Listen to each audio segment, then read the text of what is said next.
Welcome to the Cozy Vale. It's that time again to take a deep dive into another skill, just like the rest of them that we have done. If you missed them, there should be a pop-up in the top right corner so you can check those out. This time, we're going to be taking a look at the bug catching skill. But before we begin, make sure to join our cozy crew by subscribing to the channel for even more guides and tutorials. Now, on to the video. Just like the fishing guide before, we will not be going into where to find the bugs themselves, as I will make that a separate video. In order to start off on your way to becoming a bug catching master, you will need to first talk to the trainer. And by this I mean the little boy Ani, who starts by giving you a makeshift bug belt, which basically holds your ammo and doesn't deteriorate like the rest of them. He will also give you your standard smoke bombs to start with. Once you start leveling up your bug catching, you're going to be able to purchase your sneaky smoke bomb recipe at level 2. You'll be able to get the standard bug belt at level 3, your sticky smoke bombs at level 4, your smoke candles at level 5, level 6 is your fine belt, level 7 is honey lures, level 8 is buzzy jars, level 9 is your exquisite belt and your supreme smoke bombs. The thing about Ani's guild store is not only can you purchase materials or items for bug catching, but you can also get wallpaper for 220 medals at level 10. You can also get any type of flower that is in Bahari Bay or in Kilima Village. You can also get his recipe for the violet tint. At level 15, you will get his bug catcher's lure. Now, unfortunately, that's just a decoration, and it's 560 medals for that one. And at level 20 is your bug catcher's insectarium. Basically, it's just a big aquarium with bugs in it. Let's put it that way. That's 980 medals, but unfortunately, you cannot put any type of bug in there. It's just for decorations. Unlike fishing, bug catching requires a ammo pouch, so that you can keep your bug bombs and arrows all tucked away neatly. This can be upgraded, of course, at Zeki's store for gold.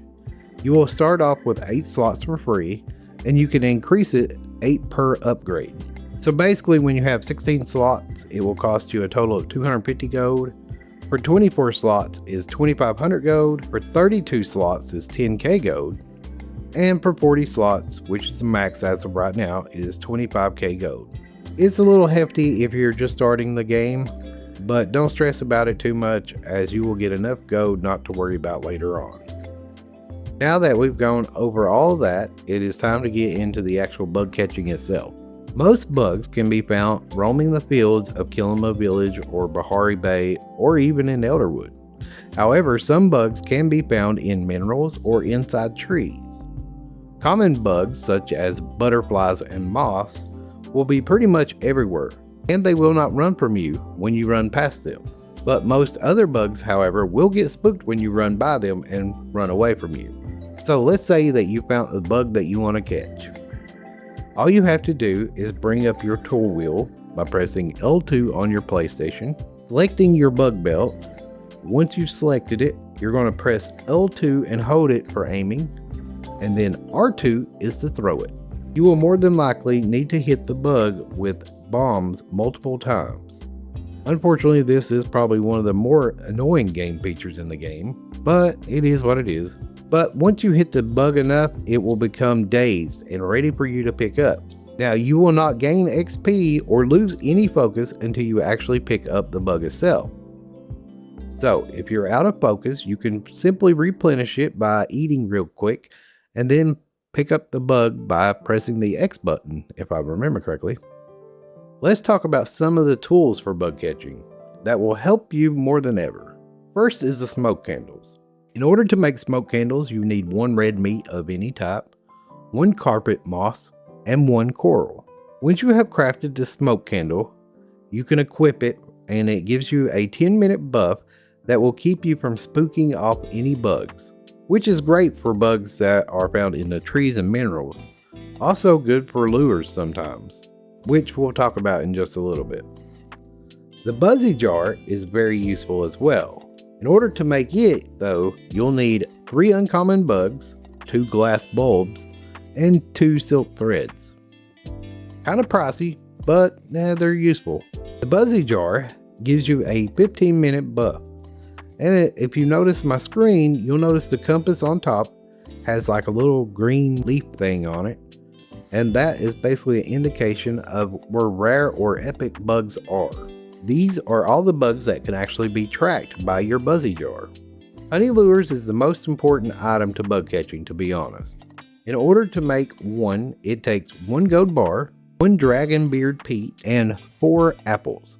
A lure can be placed down in order to draw bugs to it and allow you to catch them. These lures can be used pretty much at any region at any time besides your housing plot pretty much, and they are the main way of hunting plushies. So it's always best to use these lures with a group of people in order to catch more bugs faster. Remember, if someone stuns the bug in your group, everyone will be able to loot it. So you don't have to focus on the same bugs. Although lately they have been adding extra lures into the game. They've added the pumpkin rock hopper lure, which was back in October, which allowed you to catch orange looking rock hoppers. And then you have the bee lure, which is what we have now, which will allow you to catch glory bees and Bahari bees. Just like fishing, bugs have a normal version and a star version. Of course, the star versions can be sold at a higher value. You can also decorate with them just like fish. And of course, there is tons of plushies to be caught as bugs. And it seems like newer ones keep getting added every update, which is great.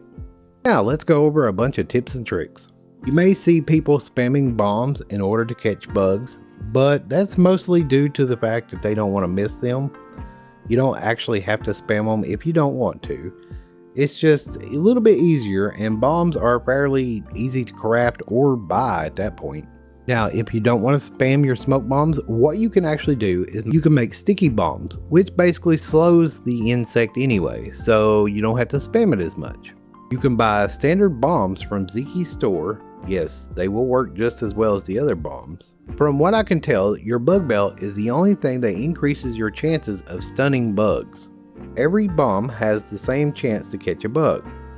The only thing different is the extra effects. For example, the elderwood bombs are, of course, for the infected bugs. Sticky bombs have a slow effect, and sneaky bombs will basically allow you to throw them at bugs without alerting them. However, the Supreme Smoke Bomb has a 100% chance to catch any bug. Supreme Smoke Bombs are the only smoke bombs in the game that has 100% chance to catch a bug. But they're very pricey because when you craft them, they only make 1 instead of 20. And they also use pearls to make them. Whenever you're mining or foraging and you're wanting to catch rare insects, or you just want to catch the insect in it without it running away, because especially when you're mining, they like to glitch out a lot. So if you use a smoke candle while doing that, that will keep them from being alerted and running away. You can also use smoke candles along with your buzzy jar when you're placing down lures. However, remember you won't be able to spook the common ones away while using candles. Why is this important? Chasing away all common bugs in the area or catching them will open up the spawn rates for rare or epic bugs to spawn. Remember, when you're running around trying to catch bugs, if you're having a hard time seeing them on PC, you can turn your graphics down. Unfortunately, I don't think you can do that on console, but I always listen for the noises that they make. They always make a weird noise when they are alerted. Not only that, but starred versions usually have a little noise that they make when they're flying around. I can't explain it, but you can hear it. And like I stated in a previous video, that if you are the first person to make it to the grove, you may be in luck and catch a rare or epic bug from there, as they do like to spawn whenever the grove spawns. And one thing that is really useful is, let's say for instance that you have some snowballs in your ammo pouch and you have some smoke bombs, and it's always pulling up your snowballs instead of the right smoke bombs. All you have to do is open up your inventory and move your smoke bombs that you want to use first into the bottom left corner first. Basically, your inventory will go from the bottom left all the way over to the right and then repeat all the way up. Something that you can do in order to avoid missing the bug as much is aim just slightly above it with your crosshair instead of aiming on it. That helps a little bit. Starred version bugs are easier to spot at night as they glitter with gold or just shine, I guess, either one. But they also make a distinctive sound when flying by. So what a lot of people like to do with lures is what they call the milkshake method. Now, I'm not 100% sure on this, but from my understanding, what you want to do is find your bug first, which is like, let's say, a fairy mantis. Once you find a fairy mantis, instead of catching it, try not to alert it. Instead, you're going to place your lure far enough away from that bug so you do not disturb it. Once you have placed the lure down, you're going to chase off all the common bugs. If there's any butterflies, you're going to probably have to catch them. What this will do, in theory, is it will cause more epic bugs to spawn, such as more fairy mantis. If an epic bug isn't spawned on the server, then you won't see one spawn on the lure as well. So that's the theory. Now, I have not tested this, so I cannot say. And that's a wrap on this video. Unfortunately, I have yet to really try the milkshake method, but the theory sounds pretty solid to me. If you have used this method, let me know in the comment section below how it actually went and what I may need to know before I try it. And of course, if you liked the video or you found it helpful, either one, just leave a like. And also share it with all your friends, as it does help the channel grow and I greatly appreciate it. But until next time, as always, stay safe, stay cozy, but most importantly, have fun gaming.